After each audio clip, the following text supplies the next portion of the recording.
Bom, pessoal, e aí? Tudo certo com vocês? Vamos, praticamente, eu acho que finaliza, esse capítulo 3. Acho que dá tempo da gente finalizar. Eu gosto de ir cronometrando aqui para não ficar também tão extensa assim a aula, né? Mas eu acho que hoje a gente finaliza então, beleza? Essa primeira parte, de relevo, de geomorfologia. Tá? Então, olha só, na aula passada a gente havia falado, nas aulas passadas, a gente havia falado, das forças endógenas.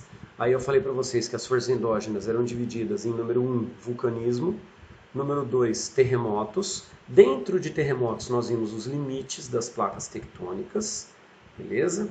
Divergente, convergente, transformante. Para finalizar isso, eu falei do círculo de fogo. Na aula de hoje nós vamos falar do número 3, orogênese, e o número 4, epirogênese, beleza? Então, olha só, eu vou abrir aqui uma tela para vocês irem se organizando, tá? Vocês vão pôr assim, ó, primeiro, opa, maiúsculo aqui, ó, orogênese, certo? Bom, põe orogênese, número 3, e embaixo vocês vão colocando as características que eu for falando de orogênese, beleza? Depois nós vamos fazer a mesma coisa, vocês vão colocar a epirogênese e vão colocar, número 4, no caso, e vão colocar as características de epirogênese, certo? Do mesmo jeito, não vai mudar nada, beleza? Bom, aí, olha essa figura, eu vou aumentar aqui que fica mais fácil. Na figura nós temos a representação tanto da orogênese quanto da epirogênese, tá? Dá uma olhada quando a gente tem falha lateral e falha normal. Quando a gente tem falha lateral, significa dizer que a gente está falando de placas transformantes. Ó, falha lateral, tá vendo a fenda? Lembra que parecia uma faca, serrote? Quando a gente tem falha normal, a gente está falando da convergência de placas. Voltando para esse esquema, tá vendo a falha de rasgamento? Tá? Quer dizer que cortou o relevo, significa dizer que a gente tem um movimento divergente das placas. Deu para entender? Ou seja, tá? As falhas elas estão associadas à orogênese. Tá? Então, primeira característica, e vocês vão colocando embaixo de orogênese. Pode por aí. Associadas à formação das falhas e aos movimentos das placas, beleza? Segunda característica de orogênese, se ela está associada ao movimento das placas, a orogênese ela vai ocorrer no limite das placas, então pode pôr, ocorre no limite das placas, tá? Terceira característica de orogênese, orogênese, se ela está associada às placas, significa dizer que elas são movimentos, ó, ao sentido, horizontais. Dá uma olhada, ó, horizontal, horizontal, horizontal, tudo horizontal. Então, na orogênese pode pôr movimentos horizontais na crosta. Bom, orogenia significa formação de cadeias montanhosas. Quando eu falo cadeias montanhosas, eu também posso chamar de cadeias orogênicas, tá? Então, se uma orogênese ela forma montanha, significa dizer que nós temos uma intensidade alta da orogênese. Pode pôr aí, alta intensidade. E a orogênese, ela possui períodos, tá? Vou até arrumar aqui para vocês, ó, para ficar mais fácil, tá? Nós vamos entrar nisso, ó. Períodos da, vou colocar tudo bonitinho aqui, ó. Orogênese, ela possui períodos, vocês já vão por isso, tá? Se a orogênese possui períodos, significa dizer que ela começa e termina, tá? Se ela começa e termina, pode colocar a próxima característica de orogênese, curta duração geológica, beleza? E aí, nós vamos ver os períodos da orogênese, certo? O período huroniano é o primeiro, pode por aí, dentro de orogênese ainda, gente, tá?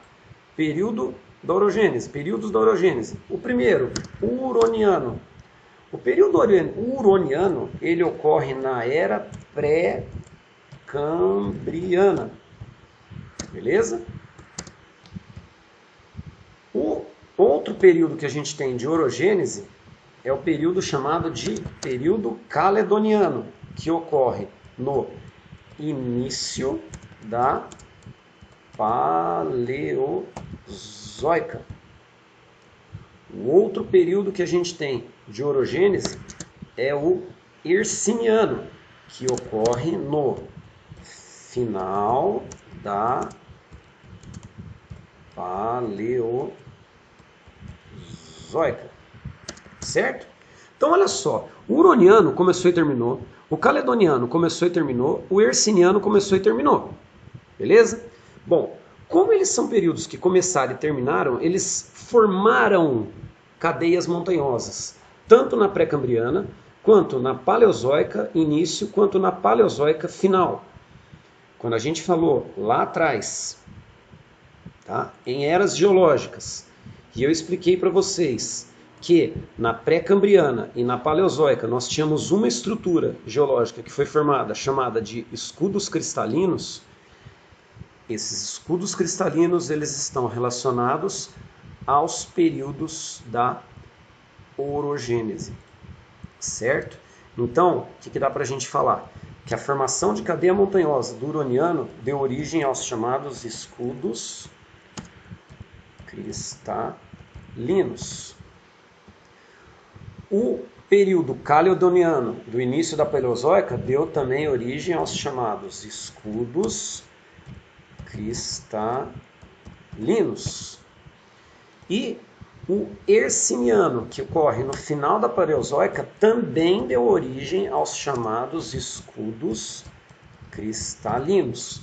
Se vocês têm dúvida ou não lembram o que são os escudos cristalinos, é só voltar lá e ver a definição. Cadeias montanhosas antigas, que hoje nós temos a ação do processo erosivo, certo? Ou seja, elas são áreas desgastadas e não estão mais em formação, elas são estáveis geologicamente, certo? Bom, agora, o período alpino, ele vai acontecer na era Cenozoica, tá? Cenozoica. E como ele não acabou, porque a gente ainda está na era Cenozoica, né? Nós estamos ainda a última era é a Cenozoica, não sei se ela deve ter uma próxima, né? Se a gente não acabar com o planeta.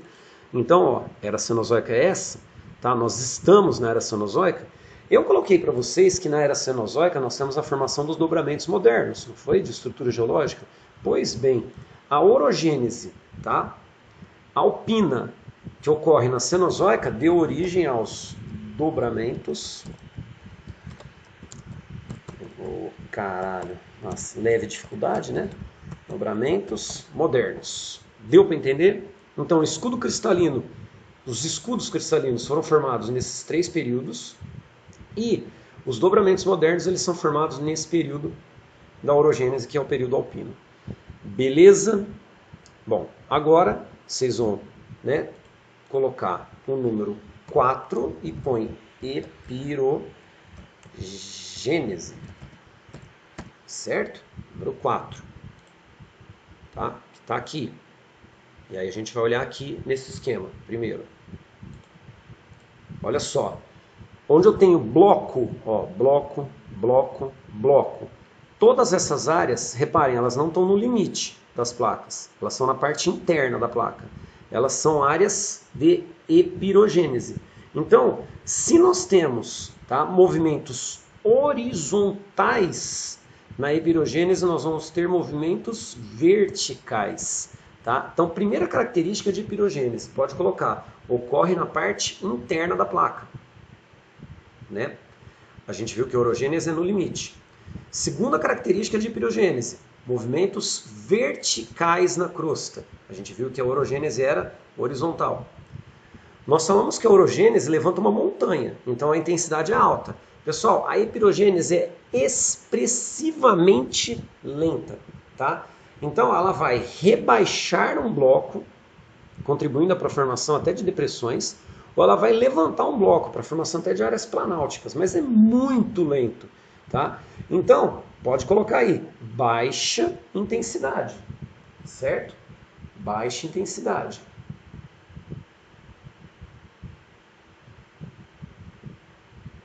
Beleza? E a próxima característica que a gente tem, tá, da epirogênese, pessoal, é que nós temos uma longa duração geológica. Por que eu digo longa duração geológica? Tá? Porque no caso da epirogênese, ela começa, só que ela não termina. Ela não tem os períodos que a gente viu da orogênese. Faltou ali um I, né? Ela não tem esses períodos da orogênese, certo? Ela não terminou. Quando ela vai terminar? Não sei, tenho a menor ideia. Tá? O fato é que é longa duração geológica. Se nós temos períodos da orogênese, a gente tem uma curta duração geológica. Beleza? Bom, ainda em epirogênese, pessoal, tá? Vamos ver o que acontece nas áreas litorâneas. Pode acontecer um processo chamado transgressão marinha. O que é transgredir? É quando você avança. Tá? Se tem transgressão marinha, significa dizer que o mar avançou. Então vamos lá. Para o mar avançar, a região litorânea tem que rebaixar. Então, quando ocorre transgressão marinha, a gente tem a formação de um bloco rebaixado, que também pode ser chamado de graben ou fossa.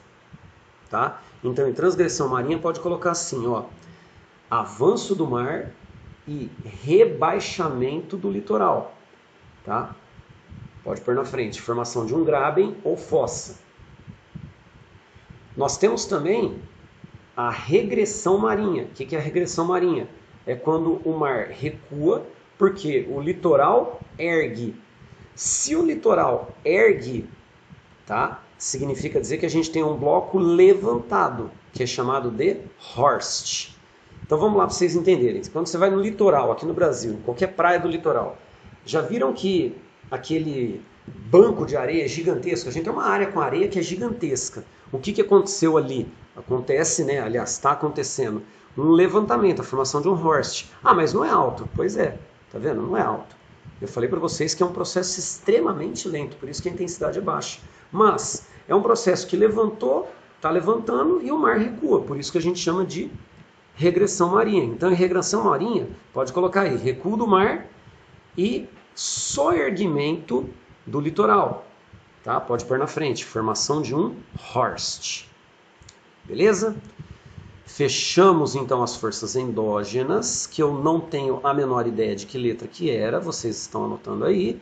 Vamos entrar então na próxima letra, que é força exógena. Tá? Põe a letra aí que eu não sei qual que é, força exógena. Beleza? Bom, se a força endógena é uma força que ocorre na parte interna e a gente fala que ela forma o relevo, pode pôr a definição de força exógena. Ela ocorre na parte externa e ela atua na modelagem do relevo, no desgaste do relevo, certo? Bom, as forças exógenas, elas são chamadas de intemperismo, tá? Vamos colocar uma definição de intemperismo. Intemperismo é um processo natural de erosão, certo? O processo, né, não natural seria o antrópico, tá? É quando o homem atua. Então, quando a gente fala de intemperismo, não tem nada a ver com o homem. Quando a gente fala de erosão do homem, é antrópico. Antropofismo, tá, no caso. Bom, então, pode pôr a definição de intemperismo. Pode pôr assim, ó, conjunto de ações que atuam no desgaste e na modelagem do relevo. Pessoal, são 3 tipos de ações, dá uma olhada. Ação física. Quando a ação é física, pode pôr na frente quais são os agentes físicos. Variação de temperatura e vento. Tá? Erosão eólica, no caso, o vento. Nós temos também a ação química.